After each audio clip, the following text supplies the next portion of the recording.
छत्तीसगढ़ के नए मंत्रियों का मामला हाई कोर्ट पहुंच गया है। अब ये पहुंचा है तो मामला गंभीर है, क्योंकि बड़े बड़े लोगों से जुड़ा हुआ है। बहुत लंबे इंतजार के बाद छत्तीसगढ़ में मंत्रिमंडल का विस्तार हुआ। प्रदेश को 3 नए मंत्री मिले, लेकिन क्या हुआ? मंत्रिमंडल विस्तार को लेकर बहुत बड़ा विवाद शुरू हो गया और मामला कहां पहुंच गया है? High court. पूरी खबर बता देता हूं। 20 अगस्त को साय कैबिनेट में 3 नए मंत्री शामिल हुए। गुरु खुशवंत साहब, गजेंद्र यादव और राजेश अग्रवाल ने मंत्री पद की शपथ ली, जिसके बाद छत्तीसगढ़ सरकार के मंत्रियों की संख्या 11 से बढ़कर 14 हो गई। लेकिन यह आंकड़ा विपक्ष को रास नहीं आ रहा है। कांग्रेस लगातार इसका विरोध कर रही है और मंत्रिमंडल विस्तार को असंवैधानिक बता रही है। नेता प्रतिपक्ष डॉक्टर चरणदास महंत ने छत्तीसगढ़ के राज्यपाल रमेन डेका को पत्र भी लिखा है और संविधान के अनुच्छेद 164 का हवाला देते हुए एक मंत्री को हटाए जाने की मांग की है। इस बीच बिलासपुर हाईकोर्ट में भी इसे चुनौती दी गई है और मंत्रिमंडल में 14 मंत्री होने का विरोध किया गया है। इस मामले पर चीफ जस्टिस रमेश कुमार सिन्हा की डिवीजन बेंच ने अर्जी लगाने वाले वसुदेव चक्रवर्ती से जवाब मांगा है, जिसमें विरोध के उद्देश्य को देखने के लिए कोर्ट ने वसुदेव चक्रवर्ती के बैकग्राउंड और समाज सेवा के कामों की जानकारी मांगी। इस मामले पर अगली सुनवाई 2 सितंबर को होगी। लेकिन अगली सुनवाई से पहले कोर्ट रूम के बाहर खूब राजनीति हो रही है। बीजेपी और कांग्रेस एक दूसरे पर आरोप लगा रहे हैं। डिप्टी सीएम अरुण साव ने कहा है कि 14 मंत्रियों का बनना असंवैधानिक है। कांग्रेस के मुंह से संवैधानिक बात अच्छी नहीं लगती, क्योंकि कांग्रेस क्या लिखा जा रहा नीचे करो। डिप्टी सीएम अरुण साव ने कहा है कि 14 मंत्रियों का बनना संवैधानिक है, असंवैधानिक नहीं है। यही तो मैं कंफ्यूज हो रहा था, मुझे लगा मैंने गलत बोल दिया, शायद गलत बोल दिया। मंत्रियों का बनना संवैधानिक है। कांग्रेस के मुंह से संवैधानिक बात अच्छी नहीं लगती, क्योंकि कांग्रेस ने हमेशा संवैधानिक संस्थाओं का अपमान किया है। वहीं पूर्व सीएम भूपेश बघेल ने कहा कि बीजेपी संविधान के हिसाब से नहीं चल रही है, अधिकार से बाहर जाकर यह काम किया गया। इस तरह की हरकत दुर्भाग्यजनक। क्या कह रहे हैं डिप्टी सीएम अरुण साव और पूर्व सीएम भूपेश बघेल, सुनिए। कि यही कांग्रेस पार्टी जिसने हमेशा संविधान का उल्लंघन किया, संविधान को पैरे तौले रौंदा, संवैधानिक संस्थाओं को अपमानित किया, वो संविधान उल्लंघन की बात करे, इनके मुंह से यह शोभा नहीं देता।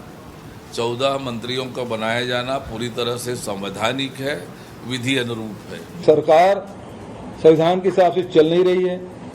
जो आपको अधिकार दिए उससे बाहर जाके यहाँ के राज्यपाल और यहाँ के मुख्यमंत्री ने जो कृत्य किया है, जबकि बिलासपुर हाई कोर्ट ने जो आदेश दिया है उसमें स्पष्ट लिखा है कि 1 मुख्यमंत्री और 12 मंत्री रहेंगे।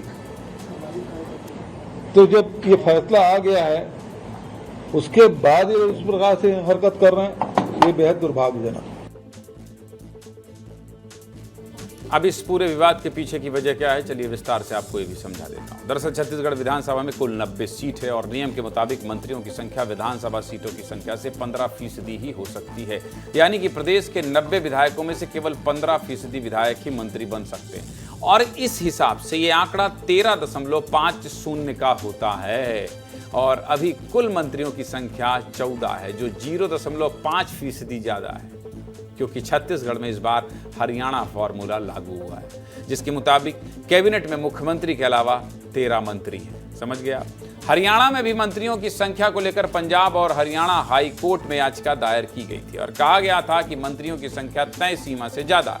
इसी तरह छत्तीसगढ़ में भी मंत्रियों की संख्या ज्यादा होने को आधार बनाकर कोर्ट का दरवाजा खटखटाया गया। इसको लेकर क्या कह रहे हैं हाई कोर्ट के वकील संतोष पांडे, ये भी सुनिए।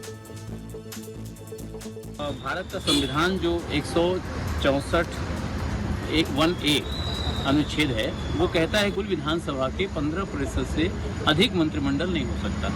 जब हम 90 विधानसभा के आधार पर 15% निकालते हैं तो वो 13.5 आता है, ना कि 14।